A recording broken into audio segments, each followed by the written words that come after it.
Assalamualaikum. Depan ni adalah Proton Wira 1.5 automatic transmission bernadikan enjin MMC tahun 2000. Saya beli 2 minggu yang lepas pada harga RM5,000 dan kondisi luaran sangat cantik, memuaskan lagi. Dan sekarang kita akan tengok pada bahagian dalaman, pada bahagian dashboard nampak sangat nice, bumbung pun nampak cantik, pada bahagian seat belakang semuanya nampak perfect dan keadaan seat juga tak koyak, tak lusuh. So benda ni memang sangat-sangat nice lah kena dengan dia punya tahun dia. Dalam interior sini kita ada ke-4 power window, masih lagi berfungsi dengan baik. Cuma yang saya spot ini dia punya fin untuk outlet aircon tu dia dah patah tau. Tapi not big deal. Saya dah beli dekat Shopee pada harga RM20 saja, murah-murah.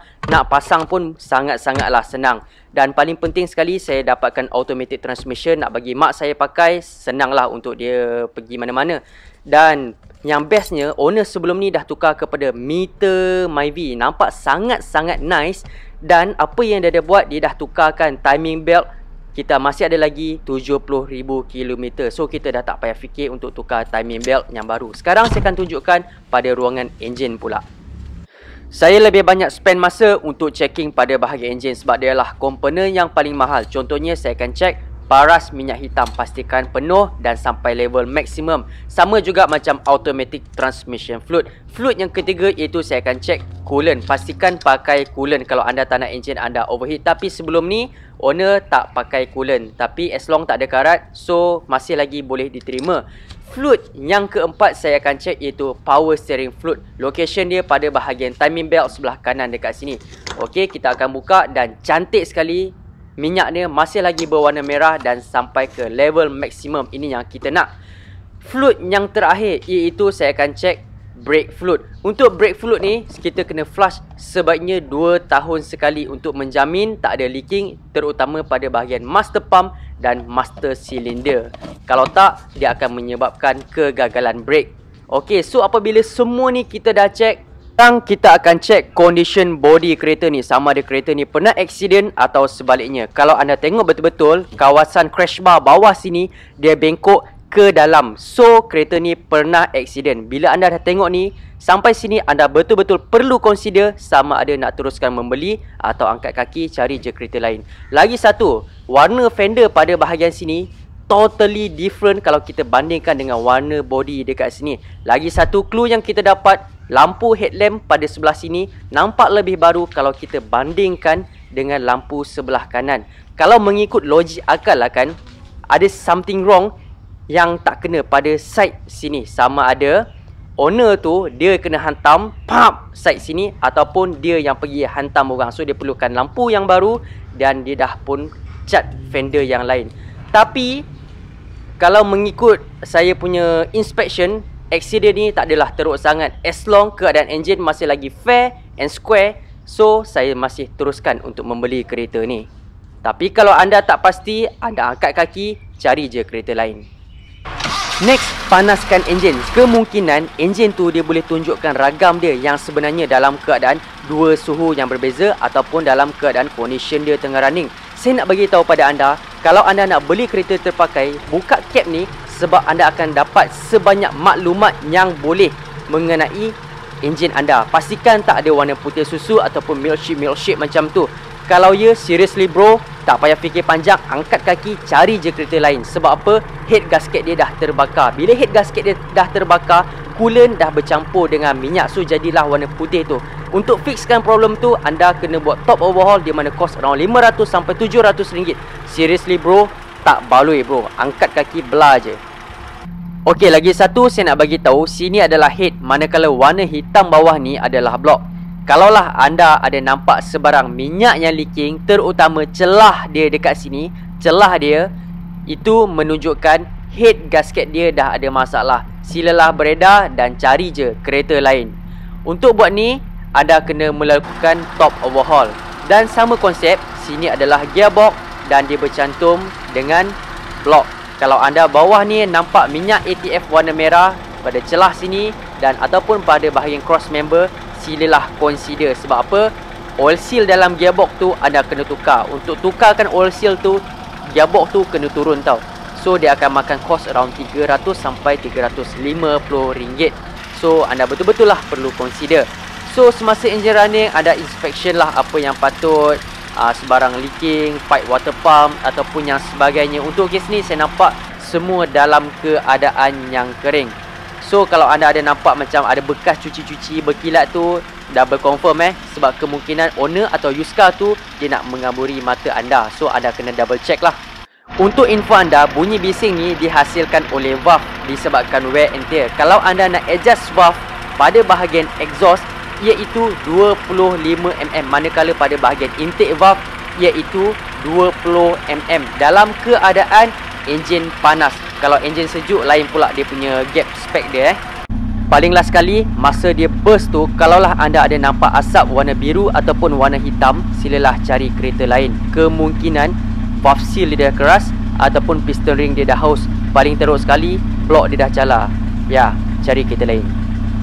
Untuk inspect suspension dari segi camber, alignment atau bushing, paling basic sekali tengok sama ada tayar ni dia makan sekata ke tak, bunga dalam dan juga bunga luar. Kalau ada salah satu rosak, dia akan makan tak sekata. Tapi untuk kes ni agak susah sikit kita nak tahu sebab tayar ni masih baru. So bunga dia tebal lagi. Tayar ni dihasilkan minggu yang ke-19 tahun 2019. Apa-apa pun kita kena feel sendiri bawa kereta dan tengok dia punya handling dia macam mana. So hopefully untuk kes ni tak ada masalah. Sekarang ada satu masalah. Bila kereta ni dah berumur, so kita boleh terasa gegaran dia sampai masuk ke dalam kabin. Anda boleh tengok dia punya gocakan air dia tu memang tak steady langsung lah.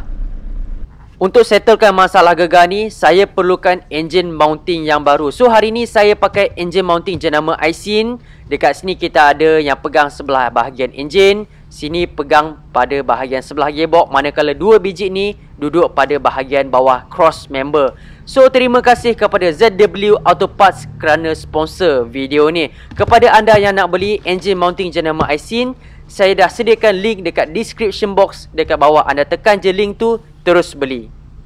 First tarik dua klip ni, barulah kita boleh keluarkan air filter. By the way, nampak nice lagi sebab saya baru tukar minggu lepas. Lepas tu klem kat sini pun kita kena longgarkan, barulah kita boleh keluarkan air filter box.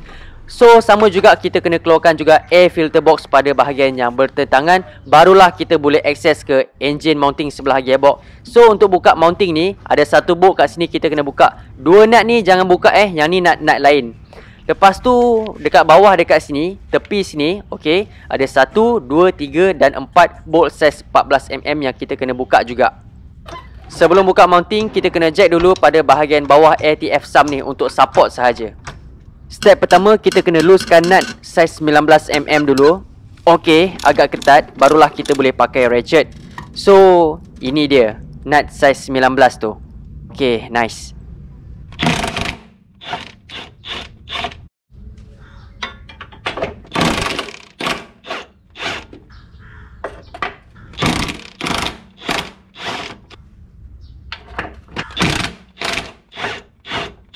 Semua sekali ada 4 bolt size 14mm yang kita dah pun keluarkan. Lepas tu bolt melintang ni tarik je keluar. Okey, lepas tu barulah kita boleh keluarkan engine mounting sebelah gearbox yang lama. Sekarang kita akan masukkan mounting yang baru jenama Aisin. Just slide sampai ke bawah ke dasar dia macam tu. Lepas tu untuk bolt melintang ni kita masuk dulu. Okey, pastikan dia selari. Okey, nice. Lepas tu kita akan ikat ke 4 bolt size 14mm secara silang-seli. 1, 2, 3 dan 4. Last kali barulah kita akan ikat balik nut size 19mm tu sampai ketat. So kita double check satu bolt kat sini, lepas tu ada 4 bolt yang melintang dekat sini lah. Okey, nice.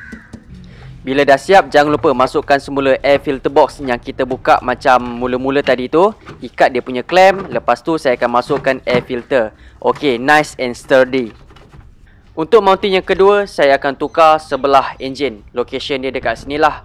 Yang ini lebih senang sikit sebab kita tak payah buka apa-apa. Sekali lagi, kita kena jack pada bahagian bawah orsam sekadar untuk support. Untuk akses ke mounting engine, kita kena longgarkan 1 dan 2 bolt size 10mm, barulah kita boleh longgarkan tangki power steering. Sama juga pada bahagian sini, kita kena longgarkan dulu filter dryer, barulah kita boleh akses ke nut size 19mm melintang tu. Okey, so inilah nut yang dah pun dikeluarkan. Aduh, patutlah pedih. Okey, so dekat tepi sini ada lagi satu nut saiz 14mm yang kita kena longgarkan. Saya akan pakai spanner yang panjang macam ni sebab dia agak ketat. Okey, nice. Dan ini dia, nut saiz 14mm. Okey, lepas tu dekat sini pun kita kena longgarkan lah. Cabut. Ada 2 nut dan 1 bolt saiz 14mm. Okey, ini dia. Okey, lepas tu barulah kita boleh tarik keluar bolt melintang ni. Okey, very nice. So finally barulah kita boleh berjaya keluarkan engine mounting yang lama. Sekarang kita akan masukkan engine mounting yang baru jenama Aisin. Lepas tu saya akan masukkan 2 nut dan 1 bolt. Jangan lupa masukkan juga bolt melintang dekat sini. Okey, nice. Diikuti dengan nut 14mm. Bahagian sini pun kita ketatkan. Okey, nice. Dan nut 14mm ni pun kita ketatkan. Sekarang ni kita akan attach balik ke semua aksesori. Contohnya tangki power steering dan juga filter dryer. Dan ikatlah apa-apa yang patut. Okey, nice. Mounting sebelah gearbox kita dah pun pasang. Sama juga pada sebelah enjin pun sama. So ada lagi 2 mounting yang kita kena buka. Satu pada bahagian depan dan juga pada bahagian belakang. So untuk buat benda ni kita kena turunkan cross member. Untuk buka cross member ada 2 bolt saiz 17mm pada bahagian depan sini dan juga pada bahagian belakang. Barulah kita boleh turunkan sepenuhnya cross member. Tembak keluar bolt yang pertama. Bolt kedua sama juga pada bahagian belakang. Okey, bolt pertama dan sama juga bolt yang kedua. Okey, nice. Lepas tu dekat sini kita kena ratchetkan nut saiz 17mm dan keluarkan dia punya bolt 14mm. Okey, so pada bahagian ni memang dah free. Sekarang kita akan beralih ke bahagian yang belakang. Sama juga prosesnya. Dan finally barulah kita boleh keluarkan cross member sepenuhnya. Okey, bila cross member dah turun sepenuhnya, kita akan gantikan mounting pada bahagian depan dan juga mounting pada bahagian belakang. So, kita kena buka, ada dekat sini kita ada 1 bolt 14mm, 2 bolt dan sama jugalah 1 bolt kat sini dan 1 bolt kat sini kita kena buka. Keluarkan mounting yang lama, sekarang kita akan masukkan mounting yang baru jenama Aisin. Okey, semasa proses pemasangan saya nak bagi tahu, marking bulat ni dia akan menghala ke depan. Jangan pasang terbalik Kadang-kadang dia punya tapak dia memang tapak dia sama, dia boleh pusing macam ni. Tapi kedudukan sebenarnya adalah macam ni. Okey, sekarang kita akan masukkan balik 2 skru 14mm, ikatlah sampai ketat kiri dan kanan. Sama juga pada bahagian belakang, kita akan keluarkan mounting yang lama. Sekarang masukkan mounting yang baru jenama Aisin. Tapi belakang ni terbalik sikit. Marking bulat ni dia akan menghala ke belakang pula tau. Menghala ke belakang. Jangan pasang terbalik Dia punya tapak dia pun sama. Okey, so macam inilah kedudukan dia. Pasang balik 2 bolt 14mm. Ikat kiri dan kanan. Okey, sekarang dua-dua mounting ni dah baru. Kita pakai jenama Aisin. Sekarang barulah kita akan pasang balik ke kereta. Kita pasang balik cross member dan jangan lupa ikat balik ke 4 bolt saiz 17 pada bahagian belakang dan juga pada bahagian depan kiri dan kanan. Okey, lepas tu pada bahagian belakang jangan lupa ikat balik mounting. Okey, dan pada bahagian depan sama juga. Ikat sampai ketat. Perfect.